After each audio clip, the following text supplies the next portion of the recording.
Muy bien, iniciamos esta grabación de la conferencia de qué está hecho el mundo. Aquí la palabra mundo podría reemplazarse por naturaleza, universo, realidad. Se trata pues de ubicar los componentes últimos de la realidad. Es un tema que tiene mucho que ver con ontología a nivel filosófico y por supuesto con la ciencia, porque hoy por hoy la filosofía tiene que andar en consonancia con la ciencia, beber de esa fuente y retroalimentarla también. A esa llave es que la llamamos filosofía científica.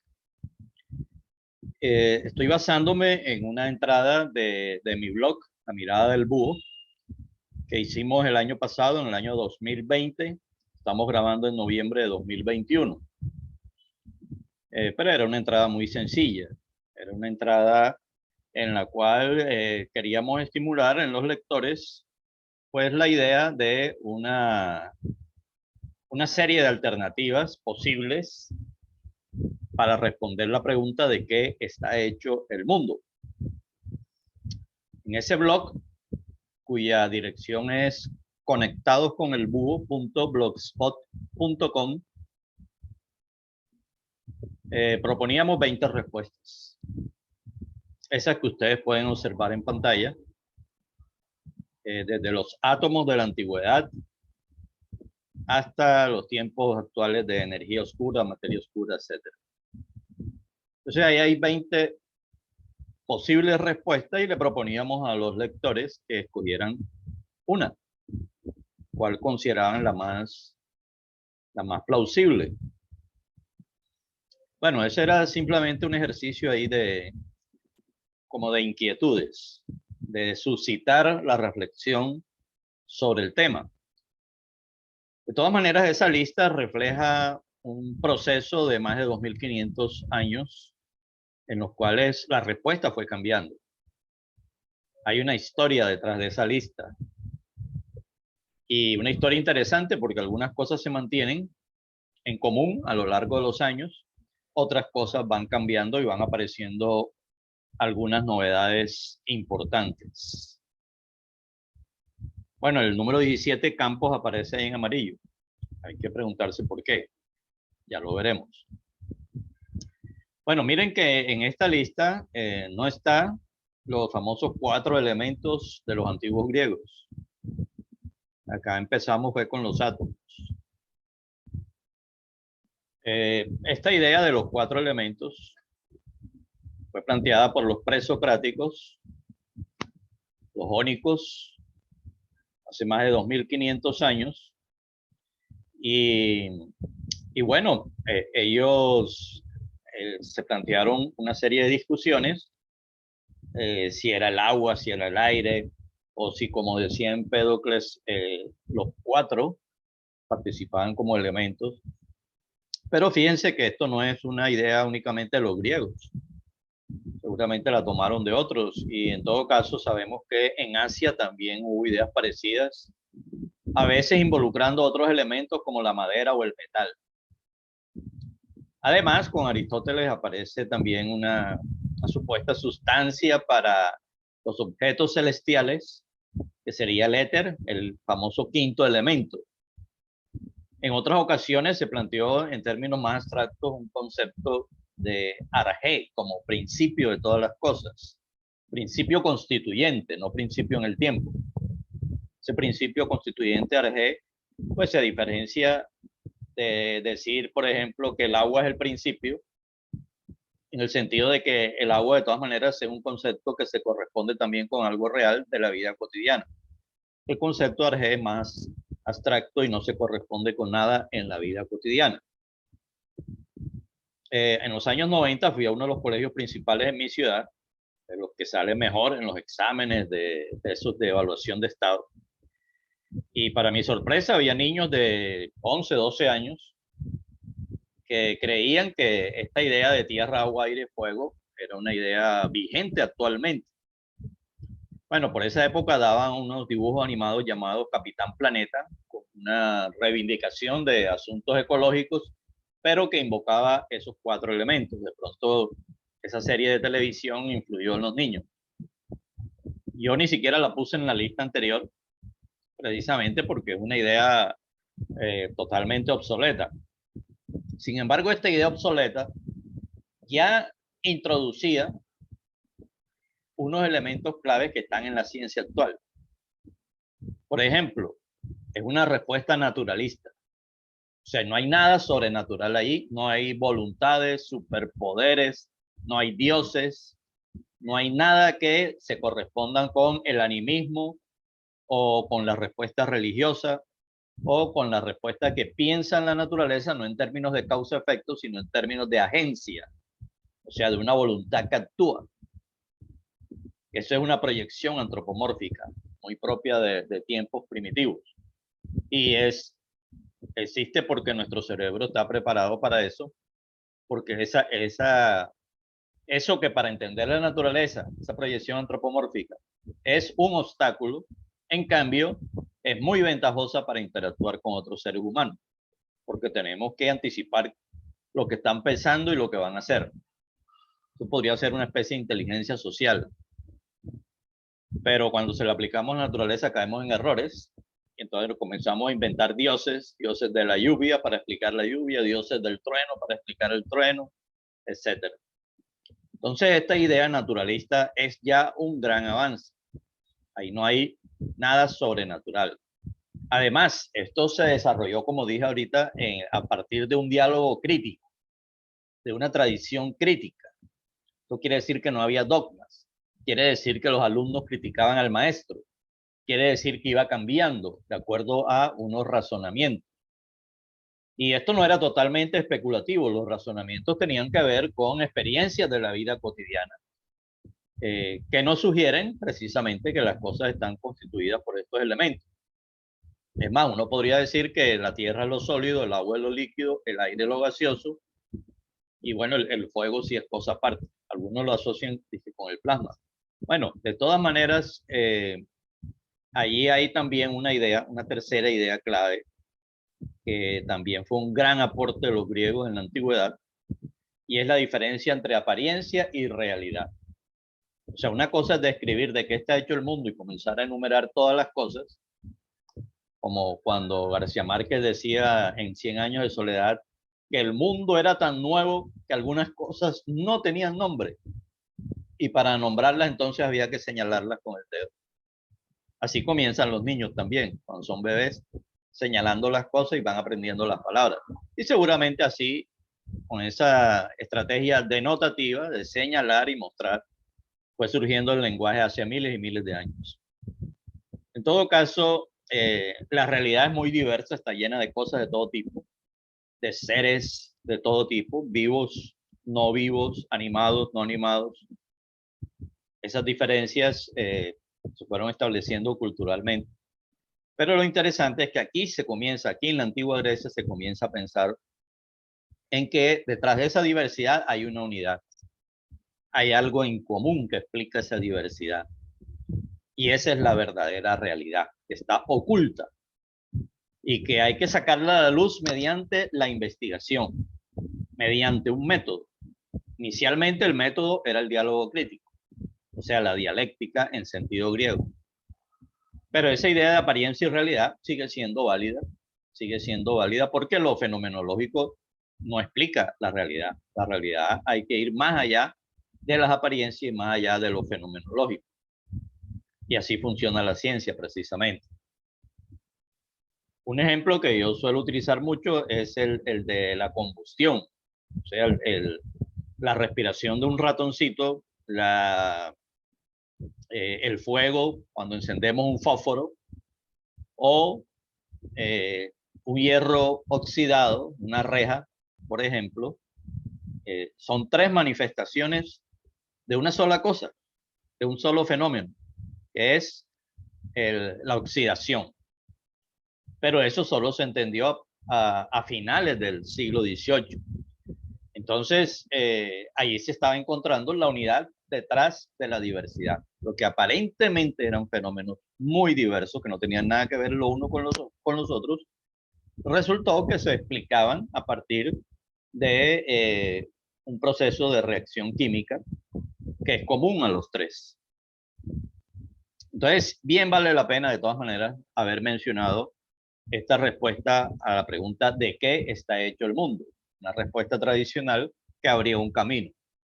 Sin embargo, pronto vendrían otras respuestas también en los antiguos griegos, con Leucipo, Demócrito, Epicuro y el latino Lucrecio, cuyo libro quizás de Rerum Natura es el libro antiguo más importante en mi concepto, o el que más prefigura lo que será muchos siglos después la ciencia moderna. En todo caso, ellos fueron los primeros, quizás, al menos en lo que sabemos, en pensar que el mundo está constituido por átomos, o sea, por corpúsculos muy pequeños.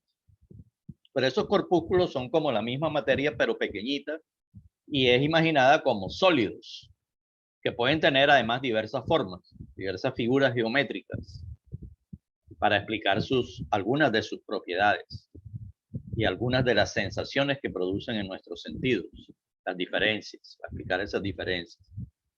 Entonces, de alguna manera se está proyectando nuestro conocimiento de los cuerpos sólidos a nuestra propia escala, que llamamos mesomundo, proyectándola hacia el micromundo, hacia lo pequeño. Pero eso solucionaba un problema, y es la infinita divisibilidad. O sea, la divisibilidad llega hasta los átomos. Se soluciona entonces ese problema de la infinitud en la posibilidad de dividir un objeto. Y además podría brindar la posibilidad de explicar la diversidad del mundo, teniendo en cuenta algunos tipos de átomos. Estos átomos eran eternos, eran sólidos, impenetrables, ocupaban un espacio.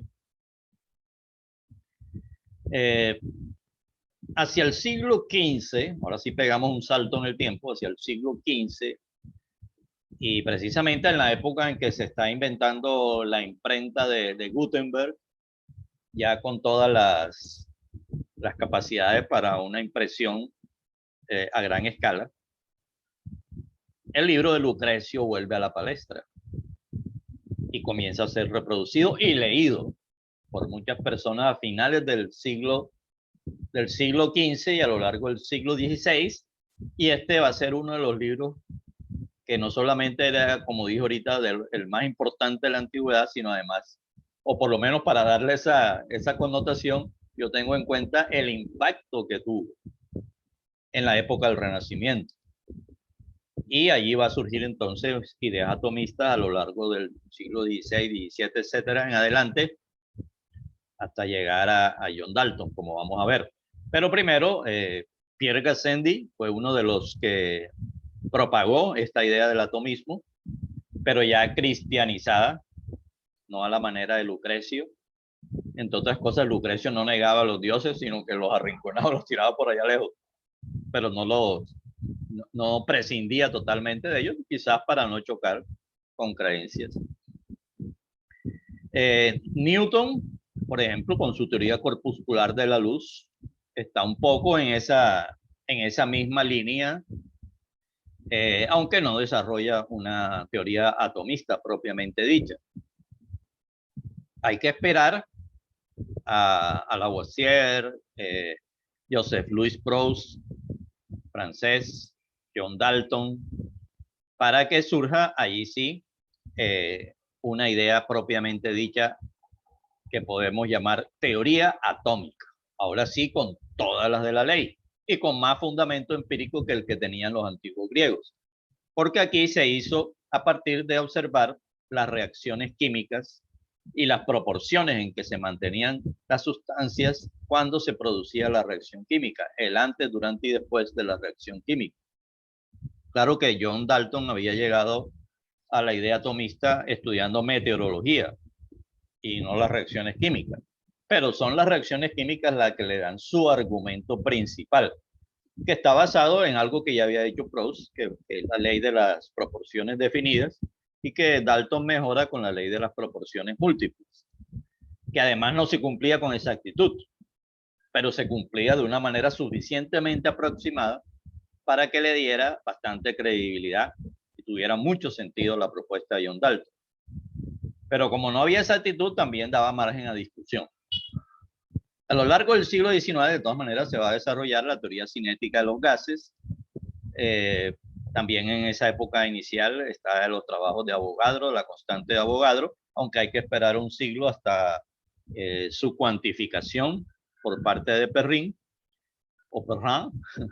Y en la segunda mitad del siglo XVIII, el estudio de los rayos catódicos también apuntaba a unos rayos que tenían aparentemente la característica corpuscular.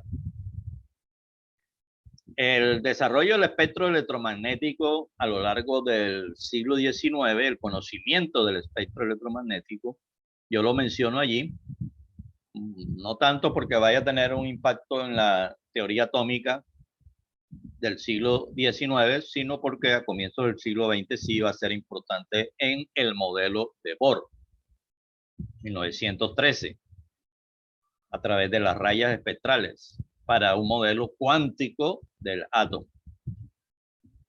Aparte de eso, habría que mencionar a Boltzmann, por ejemplo, el estudio de la mecánica estadística, y bueno, su pelea con Ernst Mach. Quizás el suicidio de Boltzmann tuvo que ver con eso, justo cuando Einstein ya estaba probando la realidad física de las moléculas, a través de su estudio del movimiento browniano en 1905, el primer año maravilloso de Einstein. Bueno, ¿y por qué aparece Mendel y los genes allí? No, esa es una anotación al margen simplemente porque el razonamiento de Mendel es análogo al razonamiento de Dalton. Y tiene que ver con combinatorias en números enteros de elementos básicos. De hecho, Mendel a los genes los llama elementos. Es lo que llamaríamos genes funcionales, sin saber cuál era la realidad física de los genes, simplemente a través del estudio del fenotipo. Bueno, eso es una anotación allí al margen. Otra posible respuesta que podríamos dar a la pregunta de qué está hecho el mundo es bajo el concepto de elementos químicos. O sea, la palabra elementos alude a componentes últimos. Por lo tanto, el mundo está hecho de elementos. Y ese es estudio de la química que estudia las sustancias precisamente. Entonces, la primera idea de elementos es operacional. Por ejemplo, en Lavoisier, finales del siglo XVIII, lo que significa operacional en este caso es que una sustancia se puede descomponer y ya cuando ya no es posible descomponer una sustancia, entonces estamos ante un elemento químico.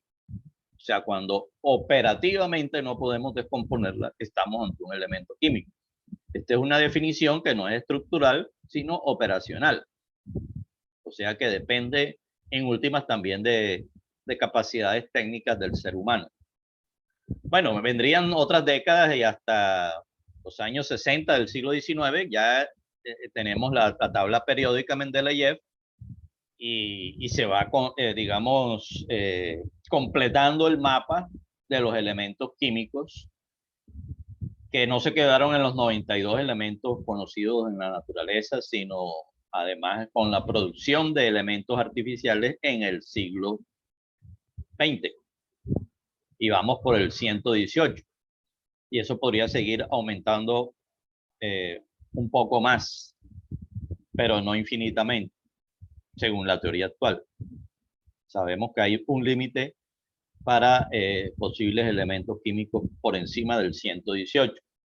Bueno, esta es una respuesta que no le gustaría mucho a los que piensan desde el racionalismo o que piensan desde la simplicidad, desde la elegancia, como los griegos que buscaban 1 o 4 elementos y resulta que aquí nos aparecen un montón, 90 y tantos, 100 y pico de elementos químicos.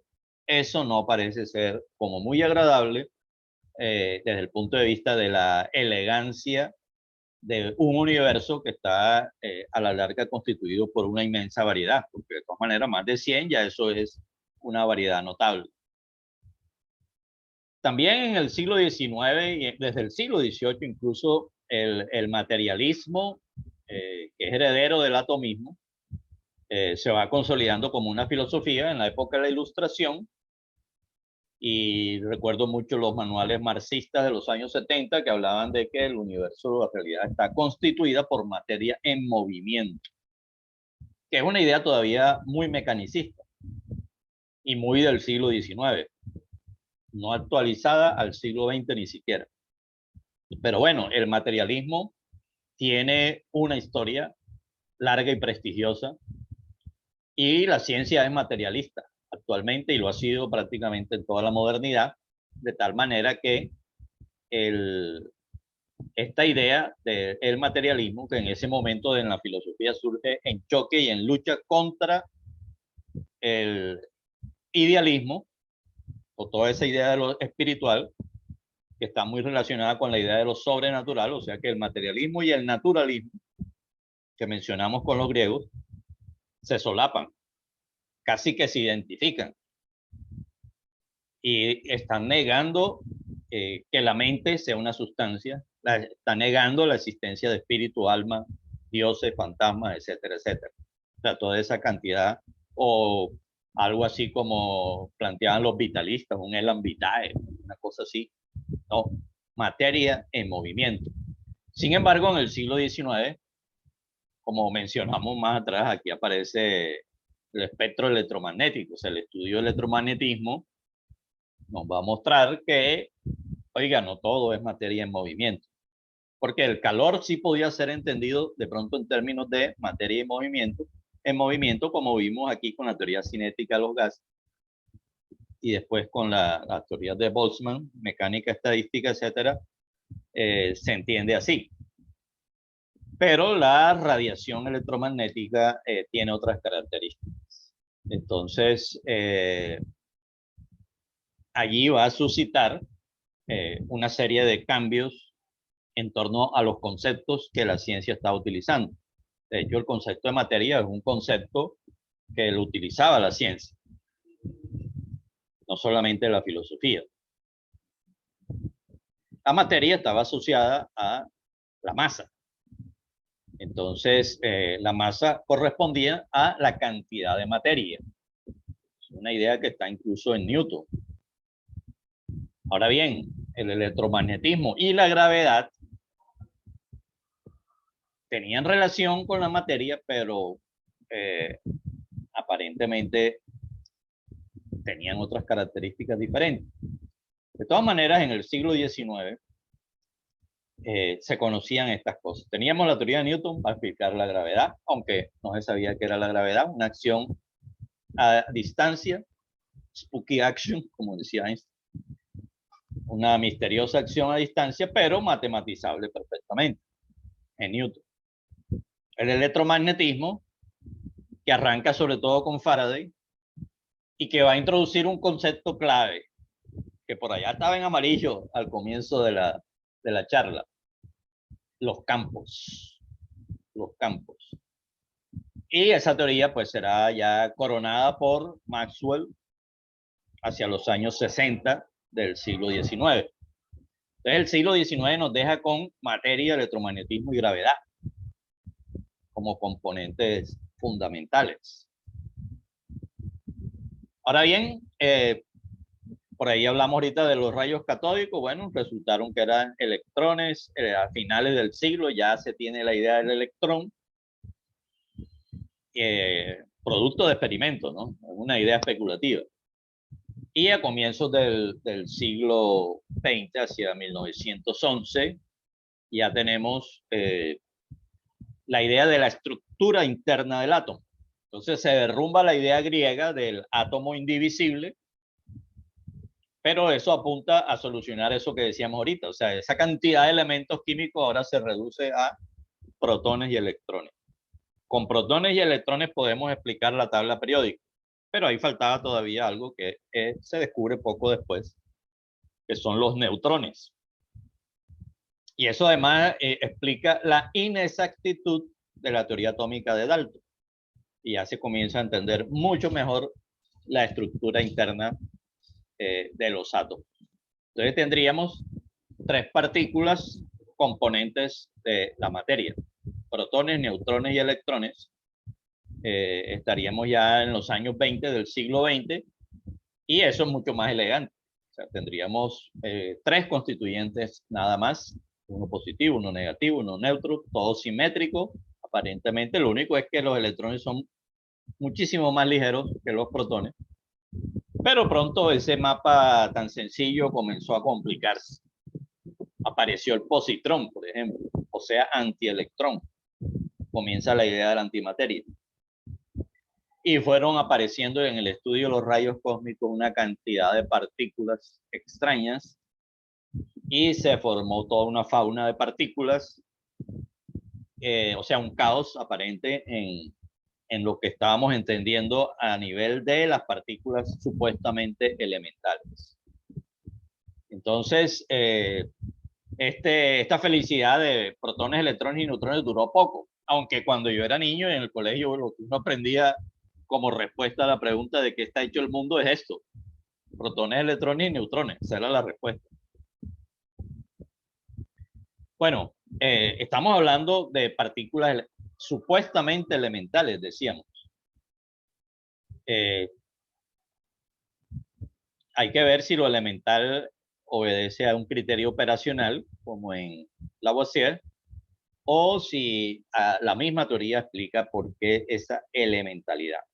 En todo caso, en los años 60 y 70 se construye el modelo estándar, y ya se pone orden, poco de orden en esa cantidad de fauna de partículas, y esto se va a resumir en unas familias de partículas, y se va a encontrar también que algunas que creíamos que eran elementales no lo eran. Por ejemplo, los protones y neutrones no son elementales, y los que serían elementales ahí serían los quarks.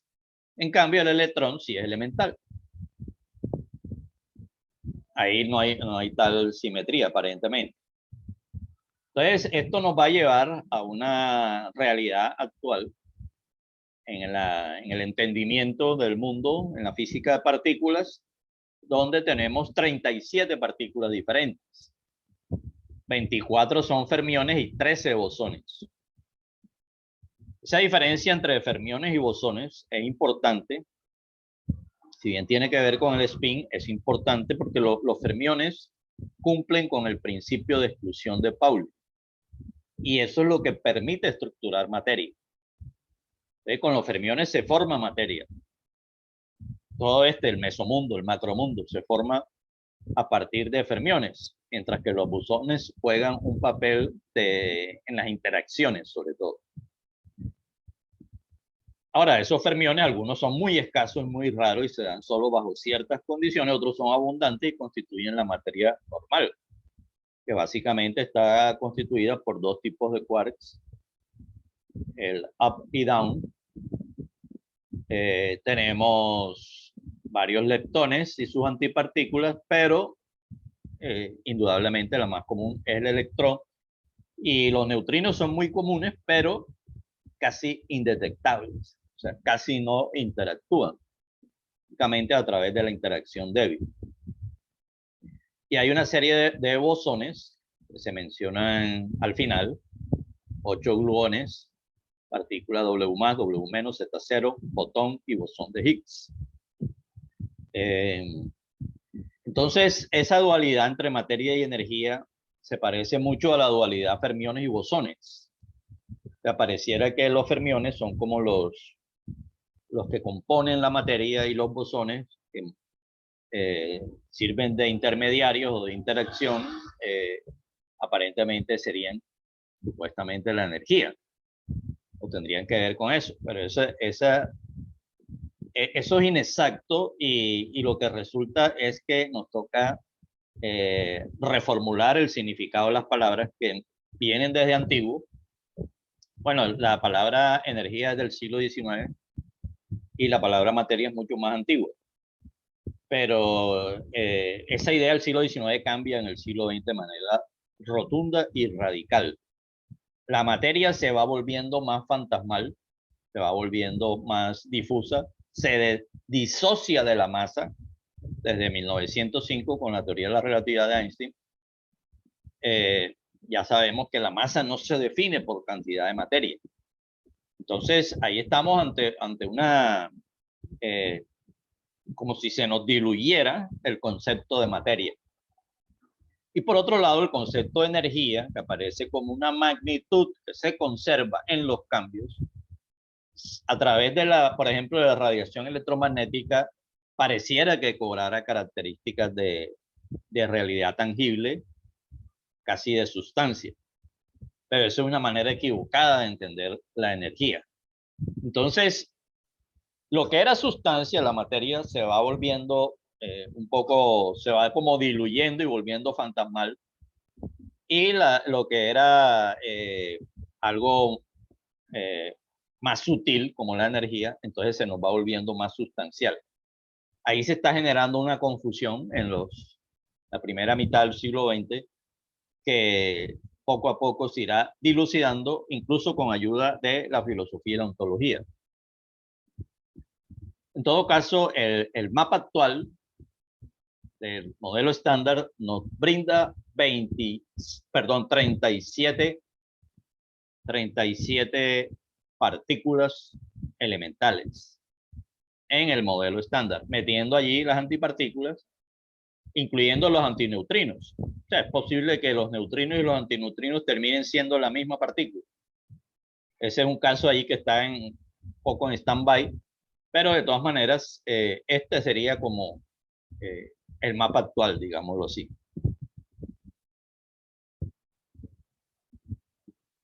Aquí volvemos a los 4 elementos, como en los griegos, pero ya no es el aire, tierra, fuego, el agua, etcétera, sino tenemos a la materia y la energía, el espacio y el tiempo.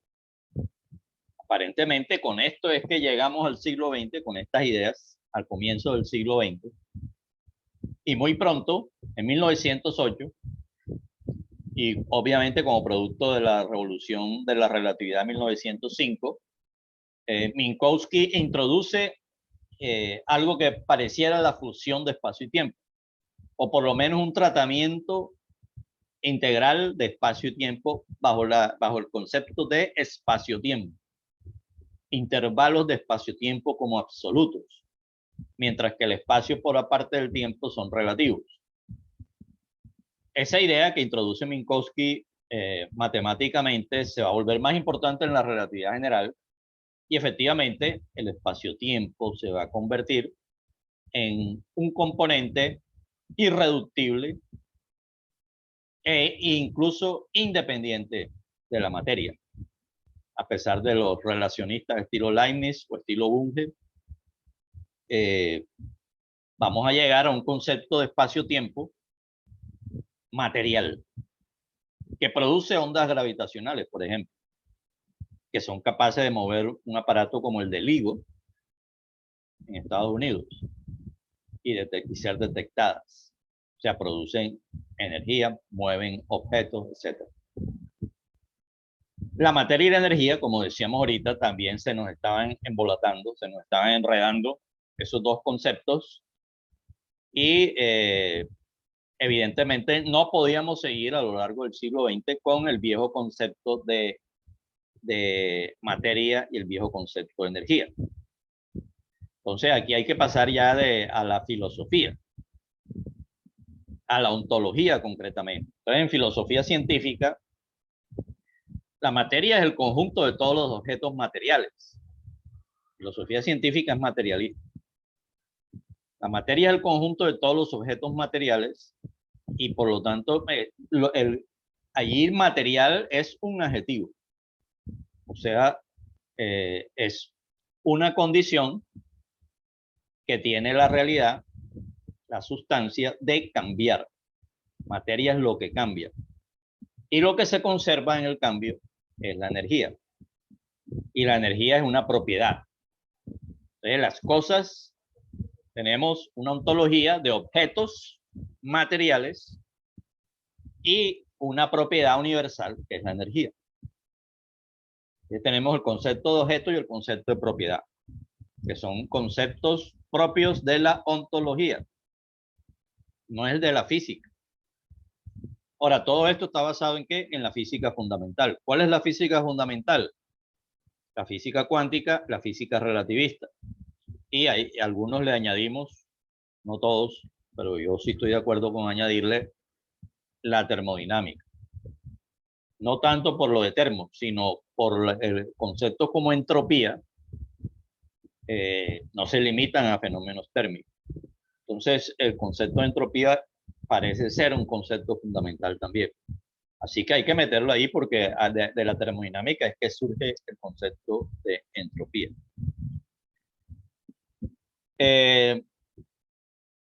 Ninguna de estas respuestas entonces es plenamente satisfactoria. Podríamos decir que ¿de qué está hecho el mundo? De objetos materiales que cambian y que tienen en común una propiedad universal que es la energía. Esa sería una respuesta desde el punto de vista ontológico compatible con la física fundamental y entendiendo el espacio-tiempo como material, cosa que parece haberse probado con las detecciones de las ondas gravitacionales. Fue una discusión profunda que tuvo Albert Einstein. Le tocó abandonar las ideas de Mach, las ideas de Leibniz, y entre 1915, que surge la teoría general de la relatividad, hasta más o menos 1920-21, por la época en que le otorgan el Nobel, Einstein da un cambio, un vuelco, abandona el principio de Mach y comienza a admitir la idea de que el espacio-tiempo podría existir incluso sin materia. Y no existe, piense que ni en la cuántica ni en la relatividad general hay un concepto de vacío con densidad de energía cero. No existe tal cosa. Entonces, el concepto de energía del vacío lo que nos está diciendo es que el vacío, como se pensaba antes, incluso en el atomismo griego se pensaba átomos y vacío, decían ellos. Ese vacío realmente no existe. Ese vacío sería espacio-tiempo que es también material y también energético, es un campo energético. La diferencia es que este campo energético es especial, diferente a los demás campos energéticos, como vamos a ver. Porque hoy sabemos que hay 4 interacciones fundamentales. Esa sería otra respuesta a la pregunta de qué está hecho el mundo, de 4 interacciones fundamentales, pero aquí se está tomando ya no una ontología de objetos, sino una ontología referida a las interacciones. Entonces estaríamos hablando más, no pensando en los fermiones, sino en los bosones, más bien. Esas interacciones fundamentales son la gravedad en su orden, ¿no? De más débil a más fuerte. De más de, no, ahí no está en orden. Sería la más débil es gravedad, después nuclear débil, después electromagnetismo y después nuclear fuerte. Ahí sí estaría en orden. ¿Por qué aparece abajo 3? Bueno, porque la teoría electrodébil de Steven Weinberg, Abdul Salam y el amigo Sheldon, de ahí tomaron el nombre para serie de televisión. Entonces ellos y luego Carlos Rubio a nivel experimental mostraron que efectivamente el electromagnetismo y la interacción nuclear débil pueden fusionarse bajo ciertas condiciones energéticas de muy alta energía. Y en el Big Bang, en los modelos del Big Bang, dentro del primer segundo de la expansión del universo, estaban fusionadas. Y luego hay una ruptura de simetría y tenemos entonces ya bajo las condiciones de enfriamiento posterior, tenemos las 4, el electromagnetismo separado de la nuclear débil. Pero podemos decir que a nivel teórico y experimental, las 3, o sea, las interacciones fundamentales son 3, no 4. Pero en las condiciones del universo, así como estamos actualmente, en esta galaxia y en cualquier parte del universo que lleve 13.800 millones de años desde el inicio de la expansión, vamos a tener 4 interacciones fundamentales. Bien, aquí es donde está la diferencia que mencionamos ahorita, y es que el espacio-tiempo es un campo, y las 37 partículas también son campos cuánticos, pero el espacio-tiempo es un campo clásico, no cuántico. Entonces, ¿de qué está hecho el mundo? De campos. Esa sería una respuesta siglo XXI. ¿De qué está hecho el mundo? De campos. La vieja idea del autodidacta Michael Faraday. Una idea de la que no tenía idea el señor Newton. Fíjense que la teoría de Newton se puede reconstruir con campos, pero no fue así como él la concibió. Entonces, el mundo está hecho de 38 campos, 37 campos cuánticos y un campo clásico, que es el espacio-tiempo. Y las partículas, en realidad, son situaciones especiales de esos 37 campos cuánticos. Algunos lo llaman condensaciones, es una metáfora. Por eso es que la palabra campo estaba en amarillo en la primera lista que hicimos. Pero resulta que esa no es toda la realidad.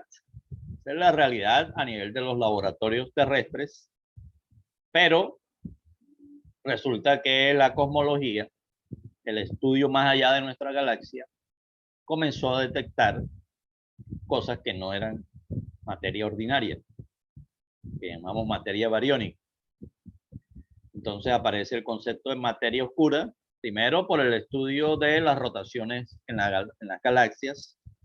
Había lo que llamaron missing mass, o materia faltante, o masa faltante, pero luego aparecieron otros fenómenos que muestran la existencia de materia oscura. Por ejemplo, las lentes de Einstein que indican que hay materia ahí, y el estudio de la radiación cósmica de fondo. O sea, el concepto de materia oscura es un concepto que, si bien podemos decir que no sabemos realmente qué es la materia oscura, o sea, no hemos descubierto la partícula, por ejemplo, constituyente, o las partículas constituyentes de la materia oscura, de todas maneras, el concepto no es un concepto vacío, ni es un concepto ad hoc. El concepto tiene múltiples evidencias que nos permiten decir que realmente existe tal cosa.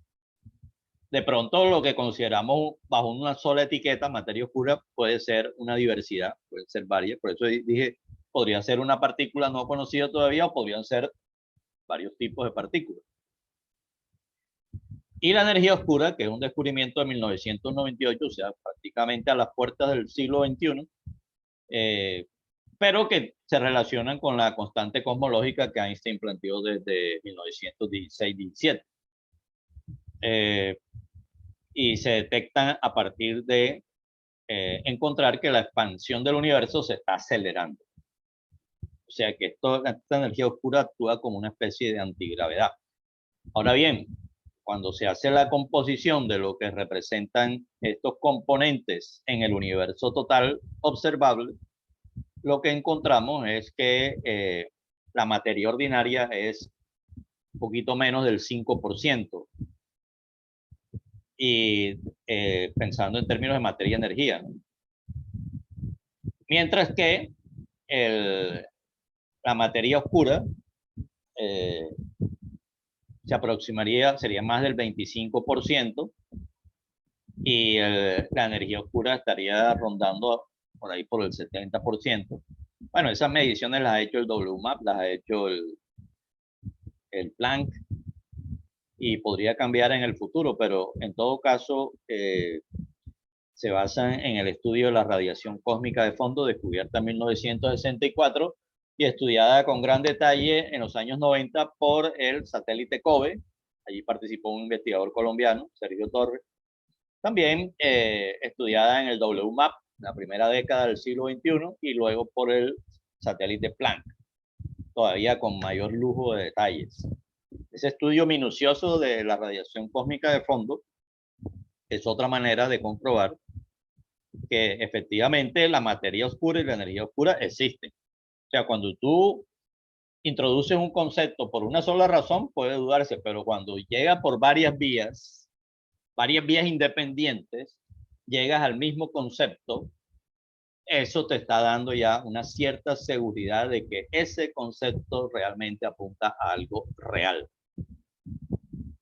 ¿Qué sea exactamente? ¿Cuál es su descripción? Bueno, eso está todavía por descubrirse.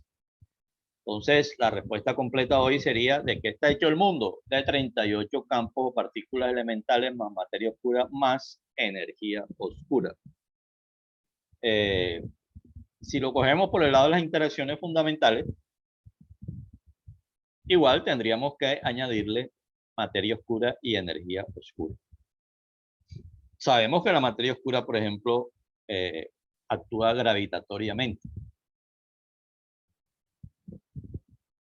Bueno, entonces hemos visto una cantidad de respuestas a la pregunta de qué está hecho el mundo. Algunas como los elementos químicos, los átomos, partículas, materia. Se aproxima un poco a esa idea casi intuitiva y además aristotélica también de sustancia, de sentido común. Y hay una idea más sutil, más volátil, a veces un poco, sí, podríamos decir fantasmagórica. Entonces ahí aparece la idea de campos, la idea de interacciones fundamentales, la idea de energía. Pero en realidad estamos hablando de lo mismo. Estamos hablando de lo mismo. Yo creo que la ontología de filosofía científica, yo me estoy basando en Scientific Philosophy de Gustavo Romero, es muy clara en ese aspecto. Entonces decimos, bueno, tenemos objetos materiales que comparten una propiedad universal, que es la energía, que es la capacidad de cambiar. La energía es la magnitud que se mantiene en común a través del cambio. Bueno, y aquí ya nos metemos, dejamos un poco la pregunta de qué está hecho el mundo y pensamos un poco más bien en niveles ónticos de realidad que tienen que ver con todo lo que hemos venido hablando. Entonces, la humanidad siempre pues ha vivido y la física comenzó en el nivel clásico. Podríamos llamar el nivel del mesomundo. Así pensaba Newton en esos términos. Y ahí teníamos ideas como la del materialismo dialéctico, materia en movimiento, etcétera, el desarrollo del siglo XIX sobre el espectro electromagnético, todo eso se da en el nivel clásico. Pero en el micromundo aparecen ya unos fenómenos que rompen de manera radical con las leyes y el comportamiento de la materia en el nivel clásico. Entonces hay unos comportamientos diferentes, cuantizados, o sea que no es una matemática del continuo, es una matemática discreta. Y allí, por lo menos en algunos de los fenómenos cuánticos, entonces ahí hay un nivel de realidad diferente. Es el nivel cuántico que tiene repercusiones en el mundo real. A entender nuestras mitocondrias o la fotosíntesis, necesitamos llegar al nivel cuántico. A nivel galáctico, a nivel del macromundo, la metagalaxia es cuando aparece la materia oscura. Y incluso de las afuera de las galaxias cercanas ya se puede detectar la materia oscura, pero para detectar la energía oscura hay que ir mucho más allá, a un nivel, podríamos llamar, cosmológico. Entonces, a esas escalas tan grandes es que es detectable la energía oscura y la materia oscura. Uno podría preguntarse, ¿hay materia oscura aquí en nuestro sistema solar o aquí en el planeta Tierra? ¿O hay energía oscura aquí? Hasta ahora la respuesta es no. Y si la hay, estará por debajo del umbral de detección. Y sin embargo, si la materia oscura, por ejemplo, son partículas, podría haber o se podrían crear en laboratorio, eventualmente. Pero sabemos que por efectos gravitatorios no hay materia oscura en cantidades detectables en el sistema solar. Pero cuando se estudian las galaxias y sobre todo los halos de las galaxias, allí nos encontramos con que la materia oscura, que además tiene una distribución diferente a las estrellas y a la materia luminosa, con la cual entendemos las galaxias como una forma lenticular. La estructura y la distribución de la materia oscura no es lenticular. Y aparentemente la materia oscura tuvo un origen diferente en los comienzos, en el Big Bang. Eso es toda una historia interesantísima, pero no es el caso meternos ahí ahora, sino que yo la traigo a cuento porque de alguna manera esta física fundamental nos está enseñando que hay 4 niveles ópticos bastante diferentes, que tienen que ver con la escala de lo muy pequeño, el micromundo, la escala del mesomundo, nivel clásico, y ya la escala del macromundo a nivel de la galaxia y más allá, nivel metagaláctico, como decían los soviéticos, la metagalaxia. Bueno, y con esto hemos terminado, hemos llegado al final. Espero que les haya gustado estas reflexiones y este recorrido y nos vemos en una próxima ocasión.